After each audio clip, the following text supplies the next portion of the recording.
नमस्कार मेरे प्यारे साथियों, यूपीएससी जागरण में आप सभी का स्वागत है। UPPCS mains answer writing session का आज ये डे 27 है। जीएस 5 से एक क्वेश्चन को देखेंगे जो कि पीवाईक्यू है, 2024 में आयोग द्वारा इसे पूछा जा चुका है। 200 वर्ड में अप्रोच करना है, ठीक है। क्वेश्चन क्या है? प्राचीन उत्तर प्रदेश में नगरों के उदय के कारणों की चर्चा करना है, ठीक है। Discuss the causes of the rise of towns in ancient Uttar Pradesh, ठीक है। तो आप सभी परिचित होंगे कि एक आंसर के प्रारूप में 3 जो है खंड होते हैं। इसमें आप देखेंगे संदर्भ, मुख्य भाग और कंक्लूजन, ठीक है। तो चलिए हम लोग इंट्रो से इसको शुरू करते हैं और अप्रोच करते हैं। क्या लिखा जा सकता है इंट्रो इसका? ठीक है, आप लोग को ये क्वेश्चन जो है हमारे टेलीग्राम चैनल पर एक दिन पूर्व ही भेज दिया जाता है और कम से कम आप जो है इसका अभ्यास जरूर कर लिया करें और एटलीस्ट आप लोग ब्रेन स्टॉर्मिंग तो जरूर करें, ठीक है। तो इंट्रो हम लोग लिख सकते हैं कि फर्स्ट नगरी सभ्यता जो थी हड़प्पा, आप सभी परिचित हैं। हड़प्पा सभ्यता क्या थी? प्रथम नगरी सभ्यता थी।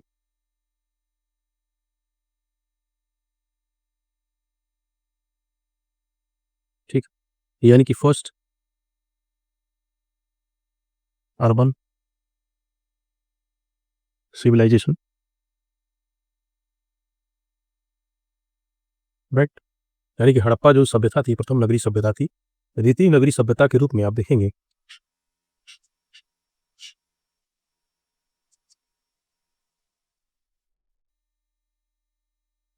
सभ्यता का केंद्र जो था, देखेंगे तो ये गंगा यमुना का जो दोआब था, यमुना दोआब, ठीक। अच्छा इंट्रो, आप इससे शुरू कर सकते हैं। तो इस तरीके से आप लोगों ने इंट्रो मेंशन कर लिया। अब हम लोग मेन बॉडी में शिफ्ट करेंगे और जो क्वेश्चन की जो डिमांड है उसको हम लोग देखेंगे। तो एक हेडिंग हम लोग डाल लेते हैं, नगरों के उदय के कारण, ठीक है। यानी कि कॉजेज ऑफ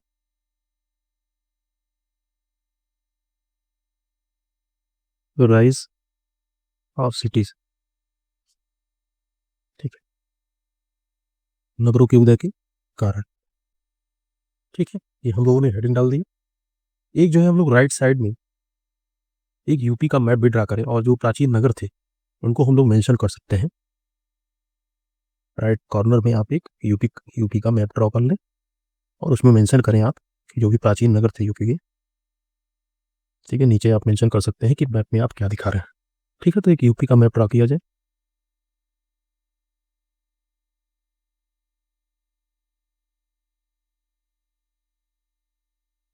ठीक है। ये कुछ यूपी का मैप हो गया, ठीक है।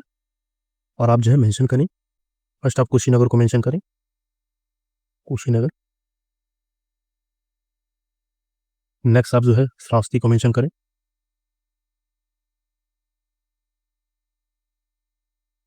ठीक है। अयोध्या मेंशन कर लें आप, ठीक है। वाराणसी,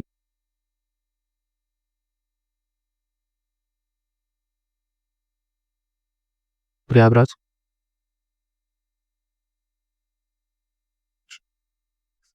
ठीक, कौशाम्बी,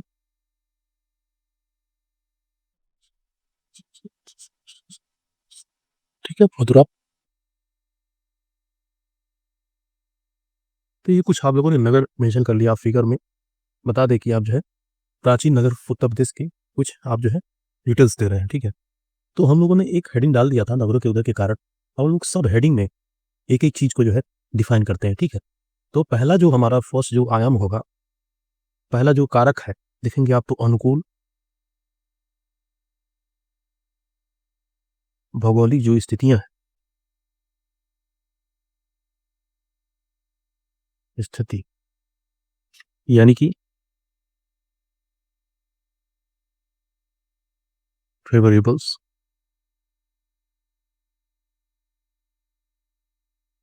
जोग्राफिकल्स कंडीशंस, ठीक है। इसको आप इस तरीके से जो है, इसको इस तरीके से जो है मेंशन कर सकते हैं, ठीक है। फर्स्ट जो आप देखेंगे तो जो आप पॉइंट मेंशन करेंगे कि गंगा यमुना का दोआब,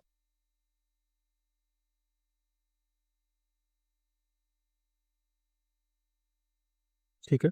गंगा यमुना का दुआ तो उपजाऊ मृदा हो जाएगी, उपजाऊ जलोढ़ मिट्टी।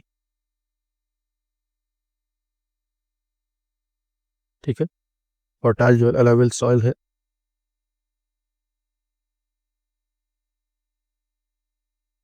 Tight alluvial soil. ठीक है। तो ये जो एरिया था आप देखेंगे गंगा यमुना का जो दुआब था काफ़ी फर्टाइल था, जो कि लोगों को जो है बसने के लिए स्थायी बसावट के लिए देखेंगे आप, तो स्थायी बसावट को ये प्रमोट करेगा, क्योंकि आप यहाँ पर जो है एग्रीकल्चर एक्टिविटीज़ अच्छे से कर सकते हैं, रिवर्स हैं, प्लेन्स हैं। ठीक है। परमानेंट जो सेटलमेंट है उसको ये बढ़ावा देगा। ठीक है।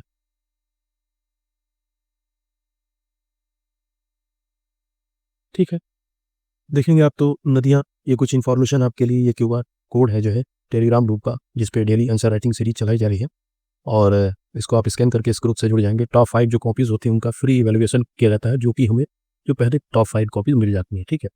हम लोग देखेंगे इसी पॉइंट में, फर्स्ट नंबर में ही आप देखेंगे जो नदियाँ हैं, जो गंगा यमुना जैसी नदियाँ हैं, वो कर क्या रही है कि परिवहन का एक अच्छा साधन भी प्रोवाइड करा रही हैं उस समय। ठीक है। एंड देखेंगे आप तो सिंचाई, सिंचाई। नेक्स्ट आप देखेंगे तो ट्रेड, व्यापार के लिए एक प्राकृतिक मार्ग।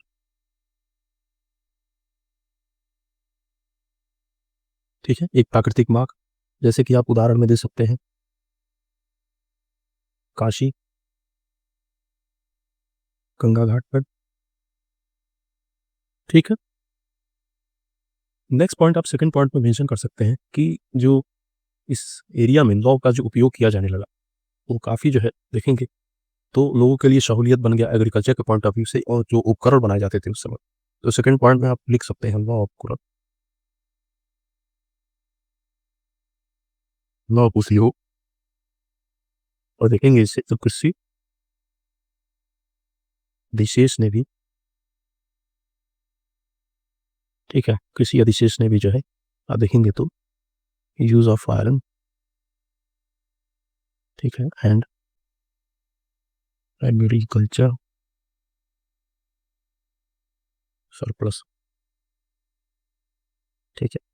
ये चीज़ें जो है देखिए स्थायी जीवन को प्रमोट करेंगी, और कहीं ना कहीं नगरीय व्यवस्था को सुचारू जो है बनाने का प्रयास करेंगे। ठीक है।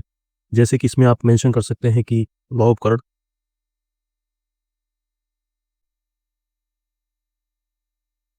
लॉ उपकरण जैसे कि देखेंगे आप तो हल, कुल्हाड़ी। ठीक है। जैसे कि आयरन टूल्स हो गए। ठीक है। प्लाव एंड एक्स हो गया। और देखेंगे इससे जो लॉ उपकरण हुए इससे जंगलों की कटाई संभव हो पाई। देखेंगे जंगलों की कटाई के साथ ही जो है कृषि क्षेत्र का विस्तार देखने को मिलेगा। ठीक है। पॉसिबिलिटीज,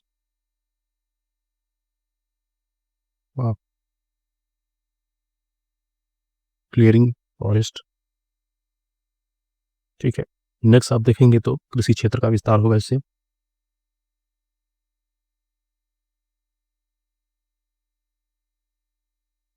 ठीक है। कृषि क्षेत्र का विस्तार होगा, यानी कि एक्सपेंशन ऑफ एग्रीकल्चर एरियाज, अधिशेष उत्पादन होगा।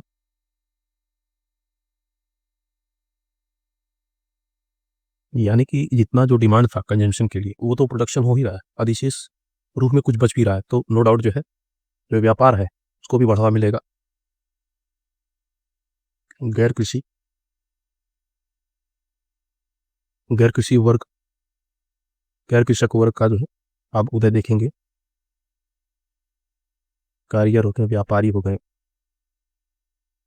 ये वर्ग का उदय होगा। ठीक है। तो नॉन जो एग्रीकल्चर क्लास है उसका उदय होगा, और सर्कुलर जो प्रोडक्शन होगा उसे देखेंगे आप। ठीक है। थर्ड पॉइंट में आप क्या मेंशन करेंगे? थर्ड पॉइंट में आप मेंशन कर सकते हैं कि व्यापार और वाणिज्य का जो है विकास होगा इससे। तो व्यापार और वाणिज्य, ठीक है, यानी कि ट्रेड एंड कॉमर्स।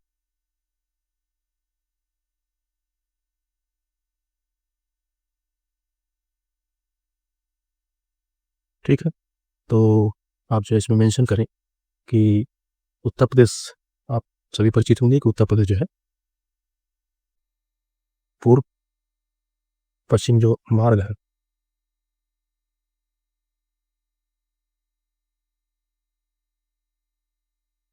ठीक है, का केंद्र रहा है।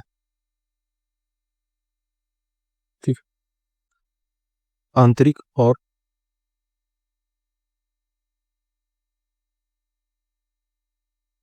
दूरस्थ देखेंगे तो व्यापार से नगर समूह जो है नगर समृद्ध हुए। ठीक है। और देखेंगे आप तो पंचमार्क सिक्के चलाए जाते थे, आप सभी इससे परिचित होंगे। कहीं ना कहीं जो है व्यापार की सहूलियत में काफ़ी जो है इसका योगदान रहा, पंचमार्क सिक्कों का प्रचलन, यानी कि circulations of punch mark coin. ठीक। और कोई पॉइंट मेंशन, 3 पॉइंट हम लोगों ने देख लिया। फोर्थ पॉइंट में आप मेंशन कर सकते हैं कि जो शिल्प था और उद्योग का विशेषीकरण हुआ इस संदर्भ में। फोर्थ पॉइंट पे आप मेंशन कर सकते हैं शिल्प एवं उद्योगों का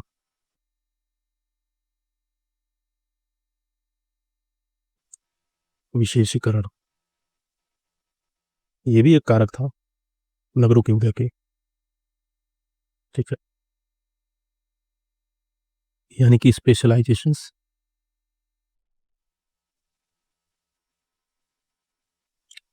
स्पेशलाइजेशंस ऑफ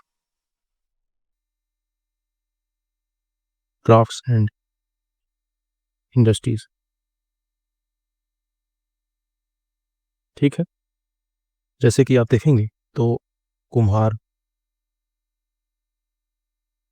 लोहार, एंड देखेंगे तो बुनकर, ये जो वर्ग थे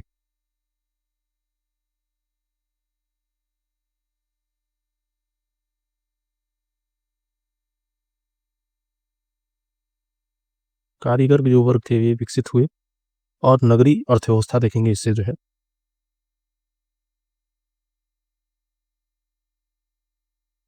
मजबूत हुई। ठीक है। और भी कोई पॉइंट ऐड कर सकता है तो फिफ्थ पॉइंट में आप ऐड कर सकते हैं कि एक जो पॉलिटिकल जो रीजन था, कहीं ना कहीं वो भी जो है नगरों के उदय और डेवलपमेंट में काफ़ी सहयोगी रहा। फिफ्थ पॉइंट में आप मेंशन करें राजनीतिक कारण।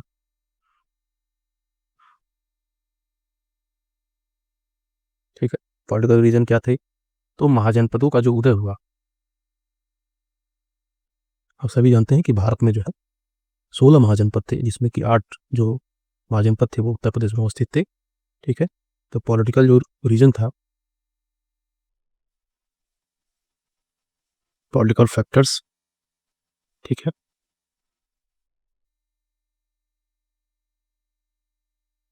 फिर राइज ऑफ इनका महाजनपद।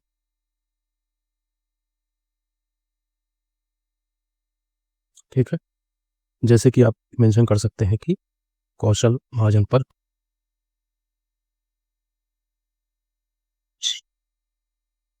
वत्स। ठीक है।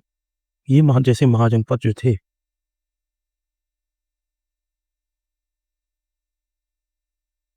देखेंगे तो इन्होंने जो है प्रशासनिक केंद्र की आवश्यकता पड़ी,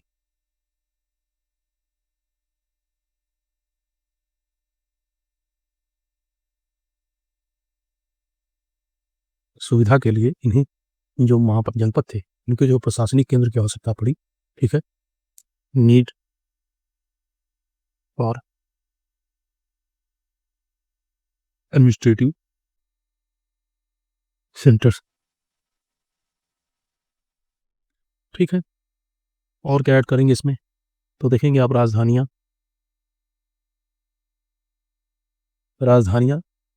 नगरों में विकसित हुई।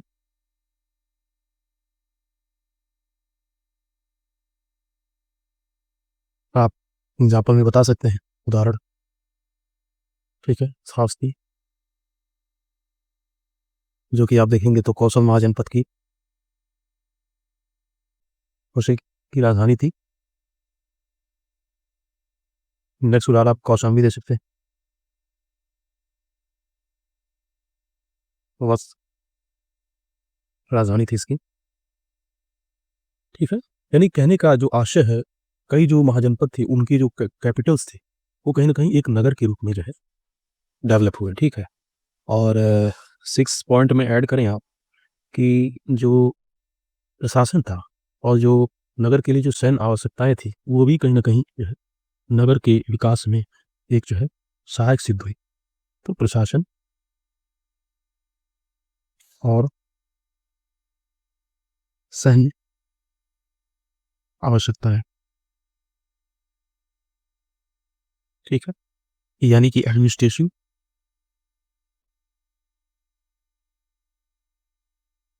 And military requirement. ठीक है, आप देखेंगे ये भी कहीं ना कहीं, जैसे कि आप देखेंगे कर संग्रह, इवन न्याय जस्टिस इंश्योर करने के लिए सेना।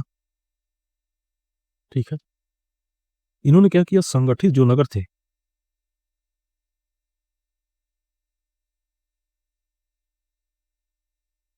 आवश्यकता पर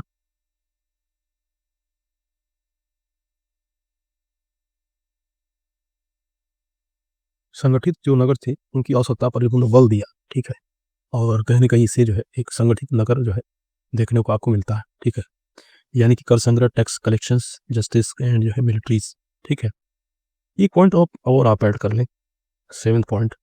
7th पॉइंट में आप मेंशन कर सकते हैं कि धार्मिक और सांस्कृतिक जो फैक्टर्स थे नगरों के उदय और विकास में, तो देखेंगे आप मेंशन कर सकते हैं धार्मिक एवं सांस्कृतिक कारक। ठीक है, यानी कि रिलीजन्स एंड कल्चरल फैक्टर। ठीक है, तो मेंशन करें बौद्ध और जैन जैसे जो धर्म थे,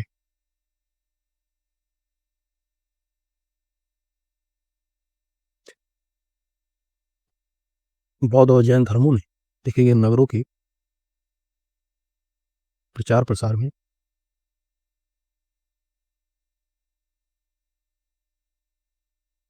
ठीक है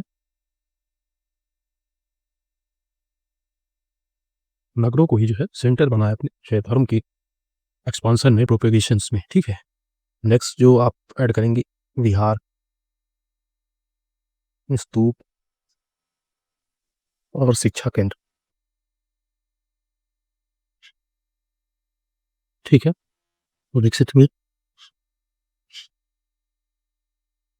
ठीक, जैसे कि आप देखेंगे सारनाथ, श्रावस्ती, कौशाम्बी। ठीक, हम लोगों ने 7 पॉइंट देखा इसमें। ठीक है, 200 वर्ड की लिमिट थी। ठीक है, पॉइंट 7 पॉइंट आप ऐड कर सकते हैं। अब हमारा जो नेक्स्ट आया है वो कंक्लूजन का है, यानी कि एक निष्कर्ष देना होगा हमें। तो आप निष्कर्ष में क्या कह सकते हैं, कंक्लूजन में आप कह सकते हैं कि प्राचीन उत्तर प्रदेश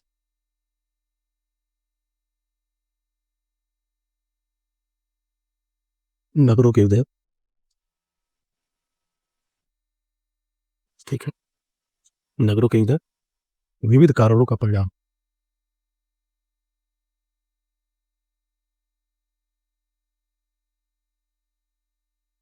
संयुक्त प्रभाव का परिणाम था। ठीक है, आप इसमें जो है कंक्लूजन में स्मार्ट सिटी मिशन से जो है चीज़ों को कंक्लूड कर सकते हैं कि आज ये जो नगर है स्मार्ट सिटी मिशन के अंतर्गत जो है डेवलप किए जा रहे हैं। तो आप लिख सकते हैं आज ये नगर, ठीक, स्मार्ट सिटी मिशन के अंतर्गत देखेंगे आप तो विकसित किए जा रहे हैं। ठीक है, आप इवन आप जो है SDG 11 को भी जो है मेंशन कर सकते हैं, ठीक है। सस्टेनेबल जो डेवलपमेंट गोल है 11, आप उसको भी मेंशन करके जो है कंक्लूड कर सकते हैं आंसर को, ठीक है। तो आज हम लोगों ने जो है डे 27 का सेशन किया। सेशन कैसा रहा कमेंट के माध्यम से ज़रूर हमें अवगत कराएं। जल्द ही मिलते हैं GS 6 के क्वेश्चन के साथ। Thank you for watching this sessions.